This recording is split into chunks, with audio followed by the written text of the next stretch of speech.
Hey, Father, I pray that you would bless our conversation, Mm, that we would say some sensible things that might yeah. be of use or encouragement to someone. Yeah, amen. So, Amen. hey, well, look, kia ora, greetings, Roy. I want to thank you very much for being willing to meet for a conversation. And just for anyone who watches the video that we bring out of this, to introduce Roy, married to Flossie, got a couple of sons, Michael and John, if I remember correctly. Very One good. lives close, one lives far, a couple of grandkids are close. Roy was the national director of OAC in, YFC. YFC in the UK for many years. I'll get it right. And then around 2008, with a couple of friends, they thought what could be done to catalyse more throughout the nation. And so Hope Together UK was started, which saw churches uniting in 1,500 regions of the UK. Big differences to the UK. New Zealand, 5 million people. The UK, 64. Did you say 64 million? Yeah. Yeah. Yeah, so that's a difference. But what came out of Hope UK was churches challenged to do something in their communities to meet a need. And it created a visibility for the church, which actually had an effect bigger than was expected. So Roy, let's just jump in. And could you summarize for us maybe again just what you asked churches to do, and maybe just something of the Talking Jesus research, just very briefly for anyone watching who didn't connect with these stories earlier when you were visiting New Zealand? I think it would be fair to say, Dave, that the timing of this particular project was everything. So there were a number of things happening in our nation at that time. Government policy, church decline, not a lot of faith around.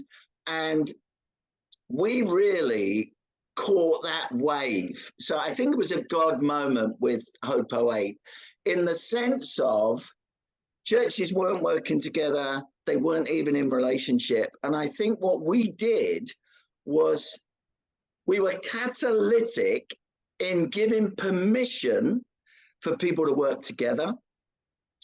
And the three of us were quite a diverse group of people and ministry. We were ministry leaders, but because we united, there was a sense in which, well, you're in different streams and different places and you can unite, then surely we can. And I think that was key to that whole. So all three of us went to leaders' gatherings. We went to meet with people. And what we shared was very simply this, that we wanted a synergy between loving your community, acts of kindness, and preaching the gospel. So we said, look, there's not a dilemma between doing both, but you have to do both. So they're two sides of the same coin. So we was giving permission, as it were, for the church to leave the building, see what's going on in its community, and then start to love and serve with the good news of Jesus Christ. The second thing that we did was we really said, with a declining church and the mission opportunity, this is a fantastic opportunity for us to come together. We are stronger together than we'll ever be apart. And we never got them to agree a statement of faith on it. We just said, look, if you love Jesus and you're committed to his death and resurrection, then we're family, we're brothers, we're sisters.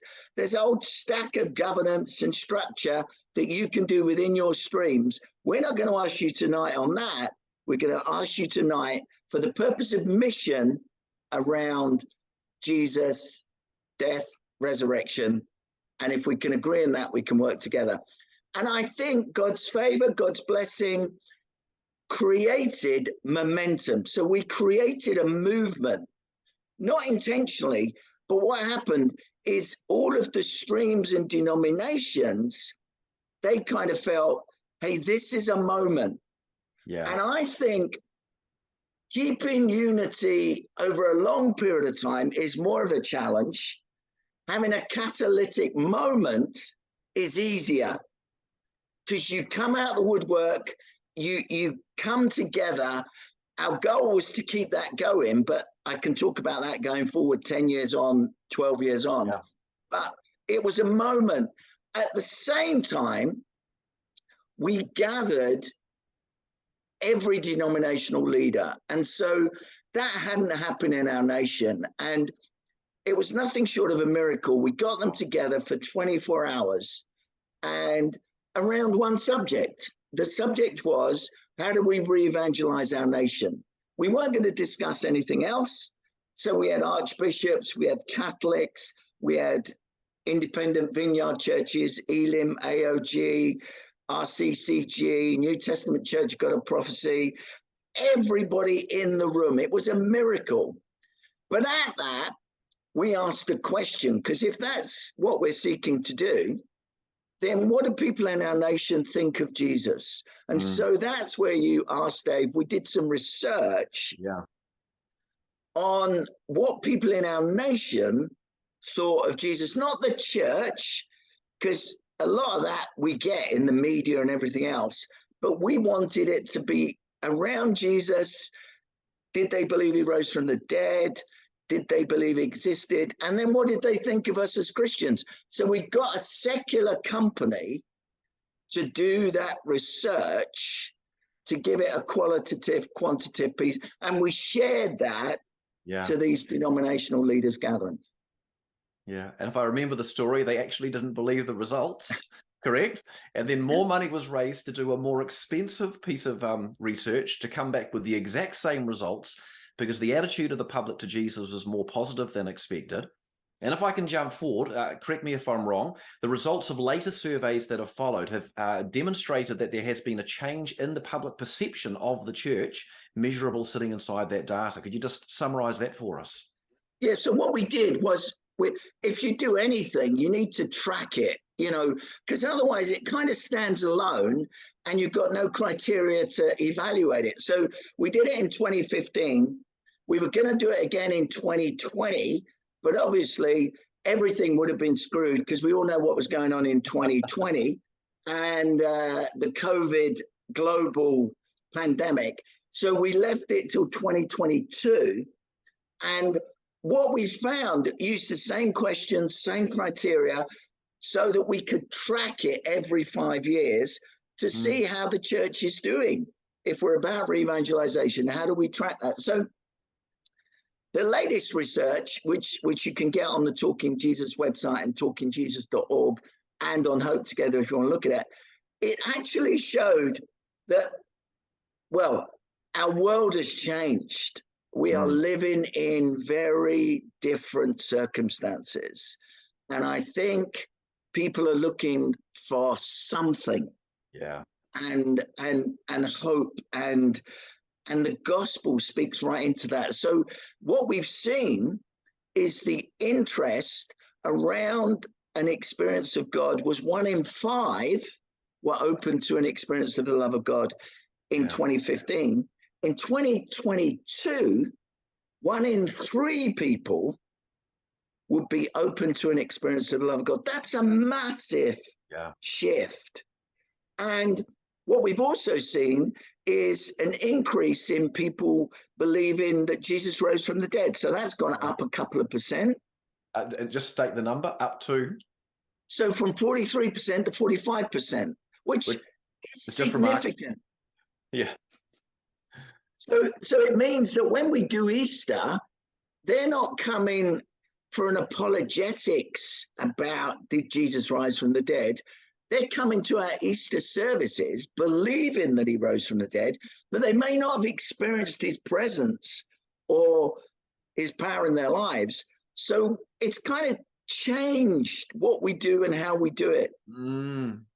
And the interest around this research is just gone again to denominational networks, to leaders' gatherings, and now going down to the churches, because what it does is it builds confidence amongst ordinary people who think that everybody hates them because the media would portray that, thinks nobody's interested.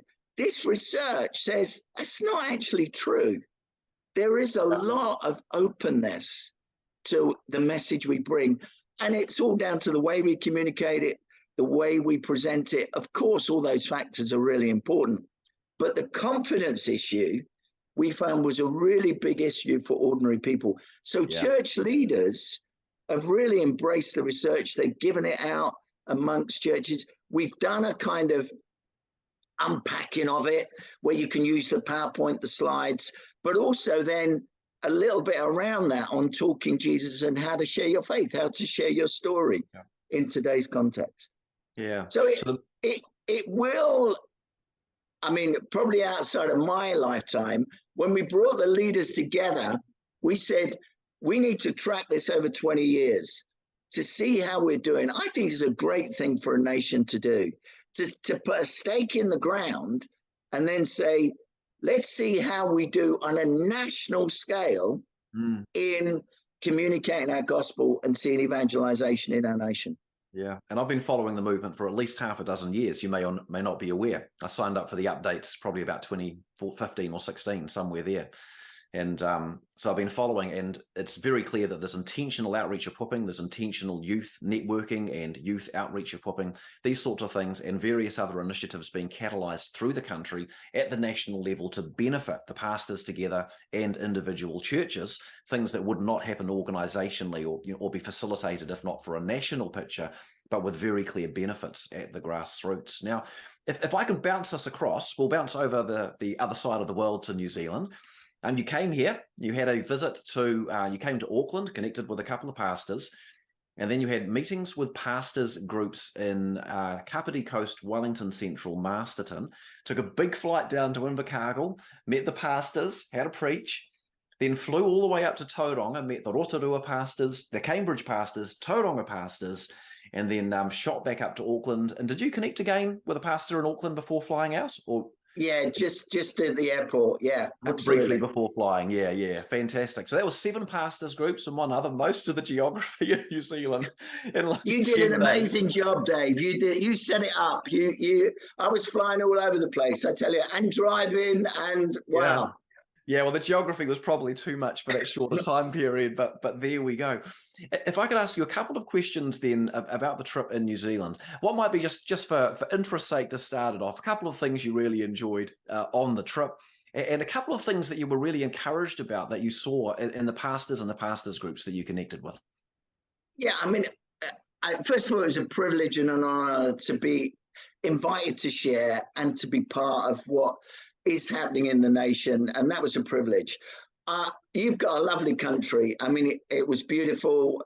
You even got me to hire a car so that I'd see the sights. And I tell you, I drove to Masterton, I think it was, over the hill, and that was a phenomenal drive, but kind of scary. I'm like, wow, I wouldn't want to do this on a rainy, windswept night.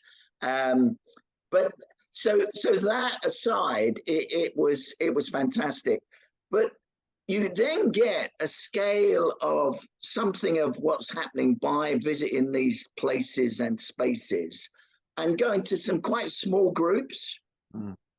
But I think that had an added value where we realize on the ground, you've really got to find those things that connect into your community and find a way to find unity. And that all flows out of relationship. So some of the leaders gatherings, you clearly knew they'd met together, there was strong relationship, and they were praying together.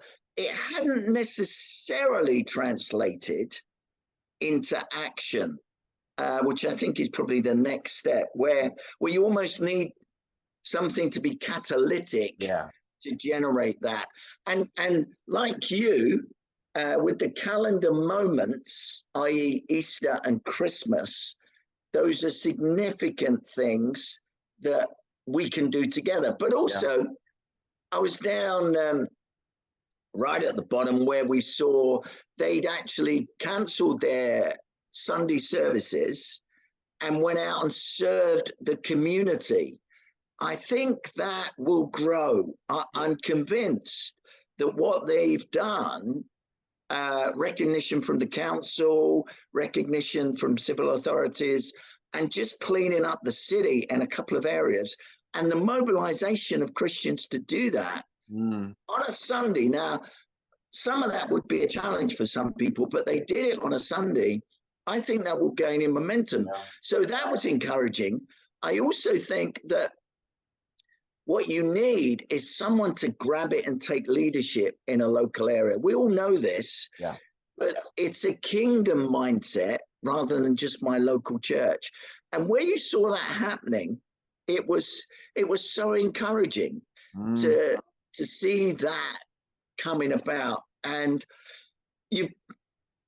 it's really interesting. We got the same here in the UK. Church leaders can sometimes be the problem because the people in the pew are quite happy to unite, whereas sometimes the church leaders struggle to unite. But if they tell their people and share with their people, they're really up for it in their congregations and in their gatherings. And that's what I saw. That's also what I saw with the leaders gathering in your particular patch, Dave, where that leaders gathering coming together and then the potential to do something within that space as well is very significant. Yeah, I mean, and one of the challenges there is going to be the capacity of a pastor running a local church. And I would put it back that the challenge for unity where members would like their pastors more committed to unity. I actually think the blame's on the members, because the members also want the pastor to come visit them when they're sick. You know what I mean? And so the job description expectations come from the members to try and do everything. And but by God's grace, we have to develop a mentality, I would think, isn't it? That we need the individual, the small group, the congregation, and the combined. The church needs to function on all four pistons, you know, and every pastor has that challenge of being an accountable part of God's church where they are, whilst being accountable to the denomination beyond and serving their members. So, yeah, it's not, yep. No, I just think, Dave, that what the pastor's got to do is give permission. He doesn't have to do it. Yeah. You know, so I think he brokers the opportunities, which is what pastors do.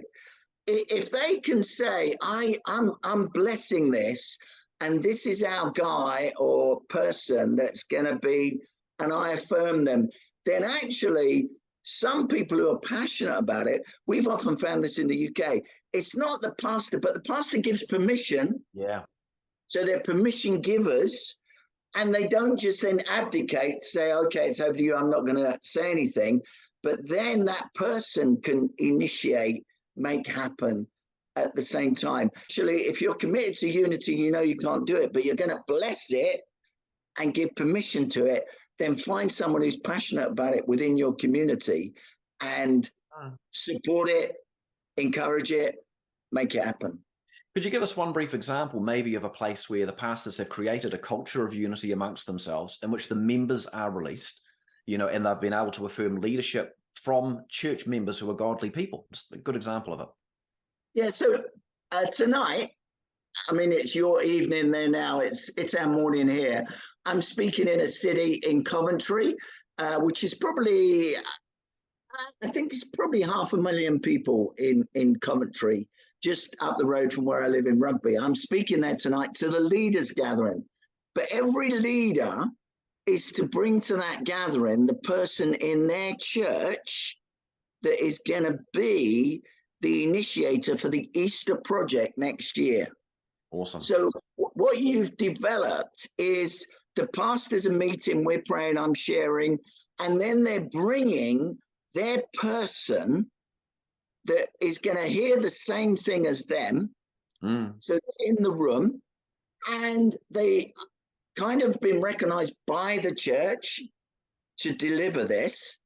And you've then got the pastor to say, I'll do whatever I can to serve, to bless it, but you're the person that I want to communicate, get the social media, interact with the central group that are running a live as part of our Easter program this year.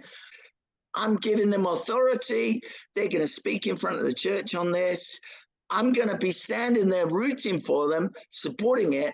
I think that is a good way forward, personally. Yes. To see that happen, because some of these people are passionate about unity. We need to give them permission and then affirm them within the role. Yeah, I amen to that. Yeah, yeah. Amen to that. Don't know what else to say on that. The capacity of any individual, us, anyone, is that if you mobilize 10 people, even with half your capacity, you're still 5 times the capacity. And Oh, there are absolutely. godly people spending 40, 60, 80 hours per week doing things away from the church within the community. And if they can be empowered with vision, those energies can be deployed. And actually, one of the pastors in New Zealand gave me a fresh vocabulary for this point once, which I liked.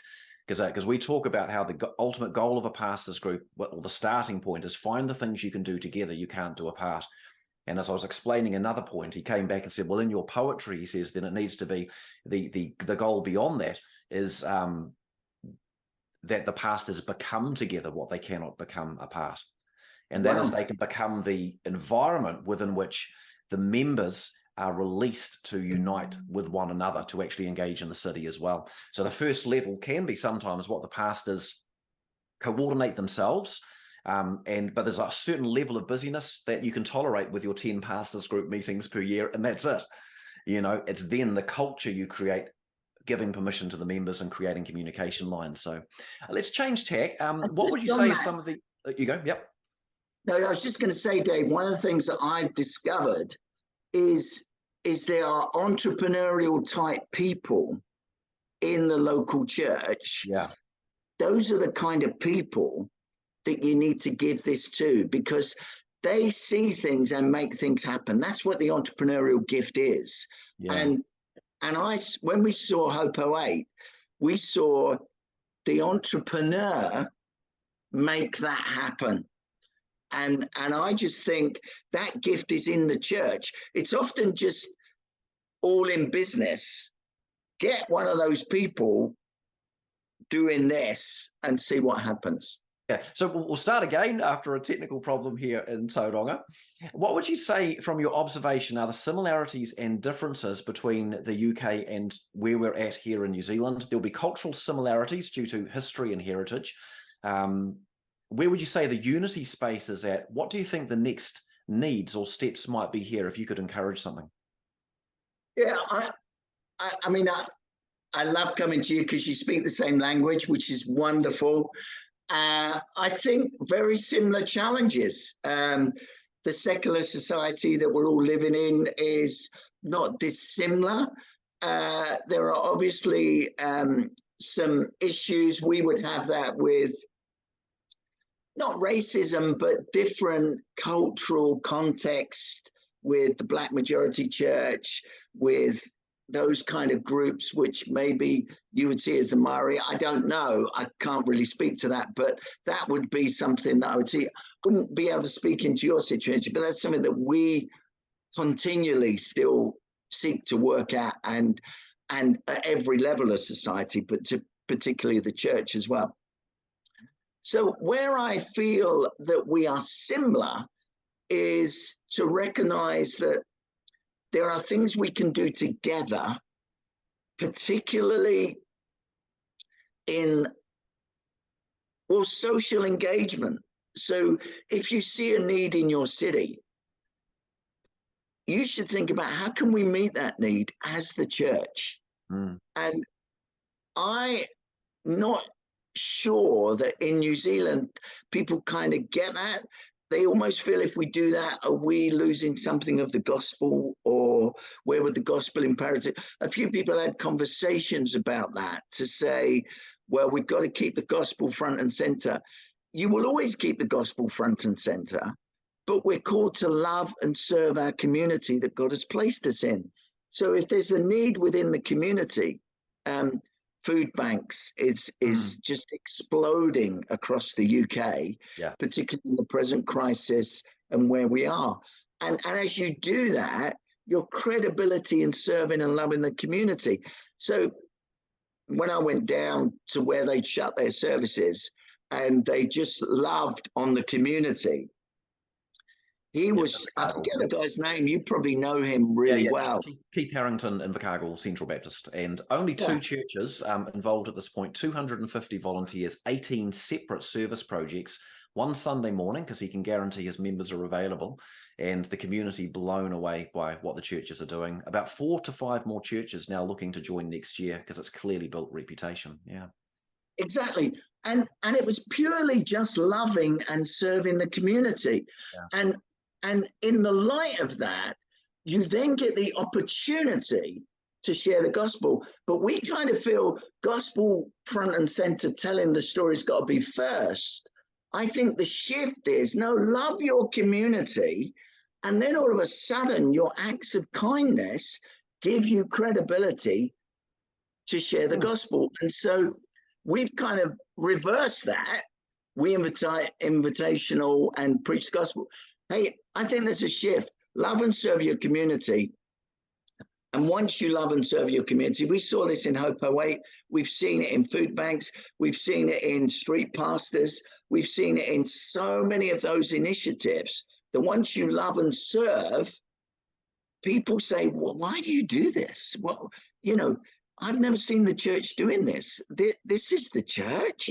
This is just loving and blessing. And then what happens, and it's really interesting in my local town, when you can unite, you have a voice into the civil authorities, not as just one church, but the church. And then all of a sudden you have credibility. I said to the group that did that in Invercargill, you are probably the largest volunteer movement in the area. Out of every volunteer movement, from 2 churches. You're the largest volunteer movement. Recognize who you are, not arrogantly, but it means when you talk to the authorities, just have some authority because you are the largest volunteer movement.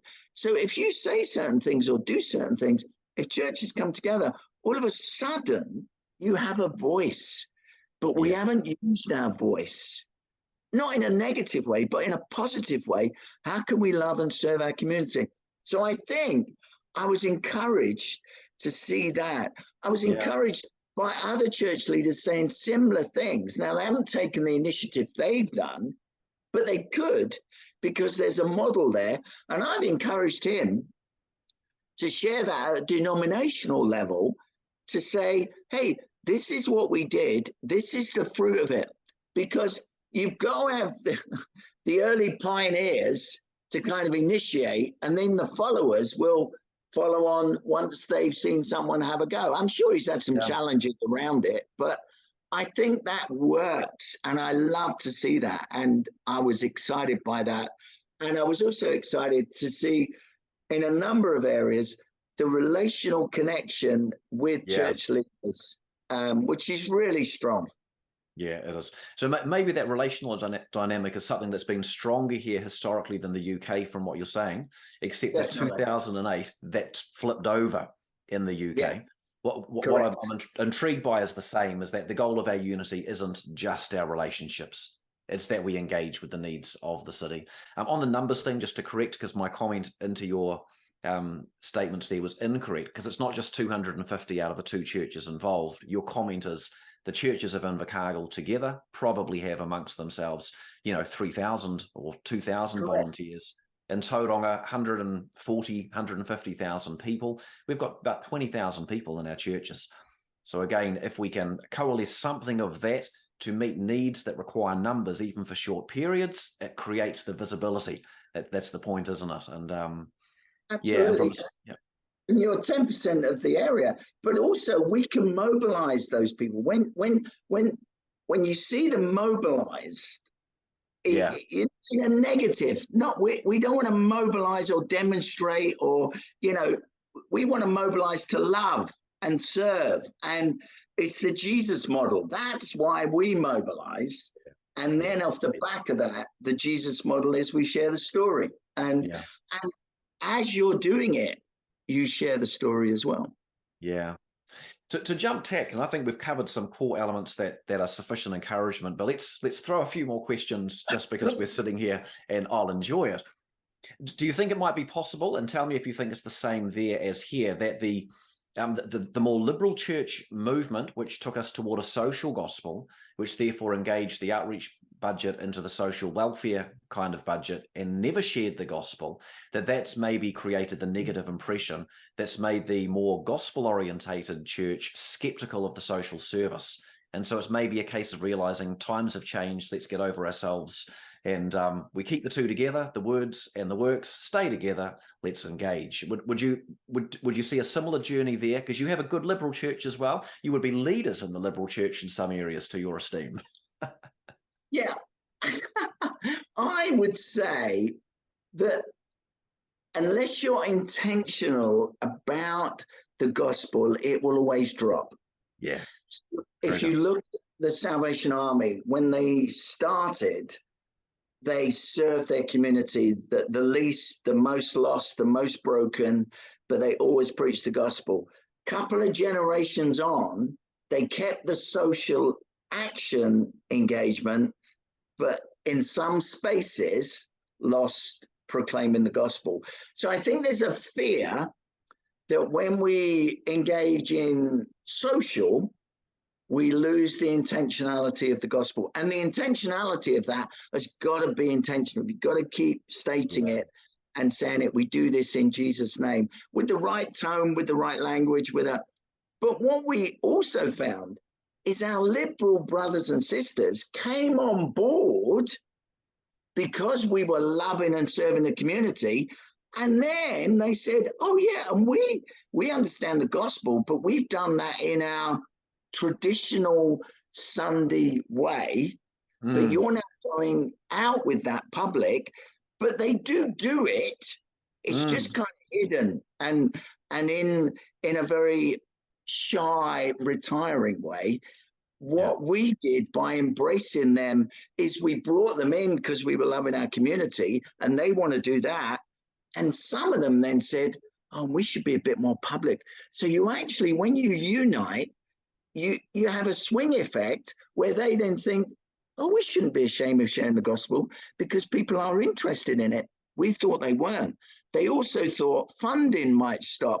That didn't stop either. So I think working together, we make a value judgment on them. They make a value judgment on us. The route to getting them is loving and serving your community because they're passionate about that. Very we good. Can influence to say, and we're passionate about the gospel as well. And you're gospel people, aren't you? And they say, yeah, we just do it differently. Fantastic. Love that. Okay. Second generation. So you had 2008. I'm positioned where I get to see pastors groups going up and down. You know, people change, vision carriers move on, initiatives come about because of key people who are connected. You get a really key person go, you lose connection to the iwi, the local, Māori chiefs, and you lose connection to the council and to whatever else. So what would you say are some of your observations around trying to have health in the second, third, fourth generations? How long do you think a generation of a pastor's group is? And would you say it's different in a city to a town as well? So just what are your observations? Because any pastor who's committed to unity, you're in ministry even only 20 years, you've already been through 3, 4, 5 cycles of this. What we do as individual churches is important and great, but the unity space is a needed, it's like icing on a cake. It's a needed part of this cake. Thoughts, the cycles, rebirthing them, keeping them alive.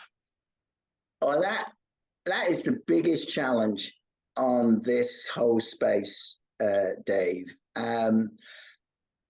Pastors don't stay around long. They stay for a season. Some stay for the long haul, but they would be 5 or 7 years in many of our towns and cities. If it's a Methodist, it's probably 5 years, and then they would shift. And so you're dealing with a changing culture in there, which is why, again, to get someone in the congregation who's probably going to stay there longer, although not always the case, is kind of key. I think we had a massive movement in 2008. Off the back of that, a whole stack of other ministries were birthed. So it's really interesting. You get the unity movement, then all these other groups discover, oh, unity is the way to go. So the Cinnamon Network was a whole network that came out of Hope 08. Yeah. Then the Gather movement, which is a kind of another movement, and is around the world has kind of happened in the UK. And there's now the gatherment, and then you've got unity movements competing against each other, which is kind of, oh man, what is happening here now? So I think whenever anybody sees anything and they think, oh, we could do that, or we could initiate that, and I think you just got to have a big heart, and you've just got to recognize. So what I would say is, it is seasonal. To try and keep it front and center all the time is a challenge, as you know, because you've got to get the right person in the community, in the area, to make it work. And what I found is you need a kingdom person that is a local church leader, that's a gatherer. And if you get the right people, things will fly for that season. And it's amazing. And we've seen that. But we're looking at some initiatives at this moment in time for Christmas. We're not driving it. There's a group that kind of initiated Shine a Light. They've come out of nowhere. They've gained momentum, and they're running all of that. And we're like, hey, we've got to bless that. That's not us, hasn't got our stamp on it, but we got to bless that. Because in the end, you've got to guard your heart on this stuff. And what I've realized is we initiated that, but actually, if somebody else has caught it and they're running with it, how can I bless that? And their flavor of the month or whatever. But keeping 100%. It on the ground, that group will look at spaces and places and what comes across their desk. And what I just want is the Jesus prayer, that we unite for those who don't believe. Yeah. And keep that front and center, keep our hearts right, keep our spirits right. And sometimes you're in an amazing season where it just, like Coventry, they're just in an amazing season. Yeah. The church has embraced it. It's partly because they've got a new lead. The bishop has moved on. This new lead has grabbed it. Things have changed. And you're like, wow, this is God's favor and blessing on it. But it may not be there 10 years from now. But while it's happening now, bless it, encourage it. But I think if you can get that sustainability and legacy, whereby it's in the DNA of the people that we do very good. Together. Anything else you'd just like to say? A final word to the just to pastors in New Zealand and their unity spaces. No, I just think, thanks for the opportunity, Dave, but I think your heart and passion for your community will always be transformed by your unity. So to think you're in it on your own is crazy. God has the Church of Jesus Christ in your area. Work together in unity and transformation comes about. And I saw it in embryonic places and spaces. I think where it can fly. God's committed to the church. He's committed to loving and serving those communities. And I think an interesting statement, I'll end with this. In John 10, where Jesus sends the 72 out in pairs, and he's got some really fascinating things there. The first thing is, if your peace comes to you, so bring your peace, and if it shares, then you eat and drink. So that means you build relationship with those people, with those cities, with it. So that's the eating. And then heal the sick. People are broken. We need to bring the healing. But then there's a really interesting statement where if you come out and your peace isn't there, shake the dust of your feet. Now, what does that mean? Well, what it means is, if those people reject your message or reject what you're bringing, don't carry that with you into the next space. Don't carry that with you into the next area of unity, because you'll mar what you think. Shake it off. Say, that's gone. I'm now looking at this new again. Otherwise, you carry it with you. And the longer you've been around, you saw it work in one area, one space, you moved to another church, shake the dust off your feet from there and embrace the new. And I think people even looking at evangelism, they say, oh, it didn't work or it did this. Well, if it didn't work, shake the dust off your feet. Don't carry that into the next adventure. Start anew, start afresh. And I think Jesus is saying, don't carry this stuff around. If you've been in ministry and this happened and that happened, shake it off. Yeah. And embrace the new. And I think unity, we've learned a lot, but sometimes we get rejected, we get hurt, things happen. You've got to shake that off and say, it's a new day, new place, new people. Let's go again. And that's the gospel. Very good. Hey, look, thank you for your time again, Roy. Thank you for your visit to New Zealand, for all of the travel. I loved it. Yeah, fantastic. Thanks for your input, and I look forward to being able to connect together another time. Thanks, David.